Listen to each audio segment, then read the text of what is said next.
Pemirsa, kita akan memasuki kabar Nampan-Nambayan. Di tahun 2022, pemerintah Kota Banjarmasin telah menerapkan pembelajaran tatap muka secara 100%, mulai tingkat sekolah dasar dan sekolah menengah pertama. Dinas Pendidikan pun diminta untuk terus mengawasi secara ketat pelaksanaan belajar dan mengajar di sekolah, agar seberataannya terkoordinasi dengan baik.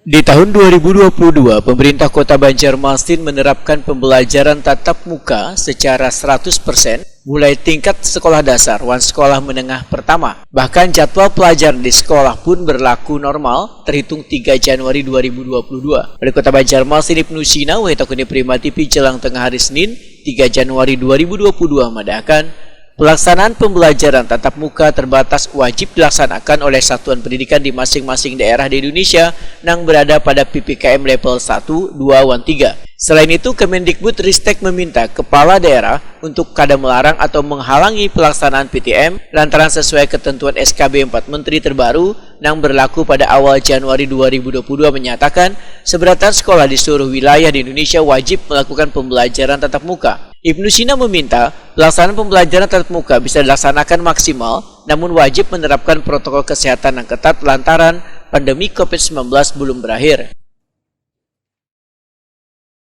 Ya, pertama protokol kesehatan tetap harus lebih yang paling utama. Kemudian juga dari tenaga pendidikan, kemudian anak-anak kita juga harus diikutkan dalam program vaksinasi. Nah, kemudian maksimalkan untuk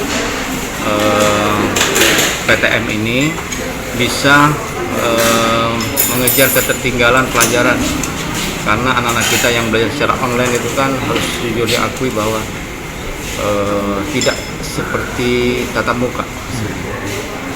Nah, kami sudah evaluasi dengan Dinas Pendidikan bahwa maksimalkan segera, karena mumpung ini awal tahun, anak-anak kita insya Allah senang sekali artinya belajar di sekolah, dan guru-gurunya juga sudah dikondisikan untuk bisa mengajar dalam suasana pasca pandemi, ibaratnya begitu ya.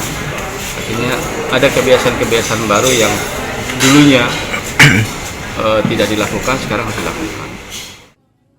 Ibnu Sina berharap peserta didik dan guru harus memahami penerapan protokol kesehatan supaya pembelajaran tatap muka mampu berjalan secara normal. Dinas Pendidikan pun diminta untuk mengawasi secara ketat pelaksanaan belajar dan mengajar di sekolah agar seberatannya terkoordinasi dengan baik.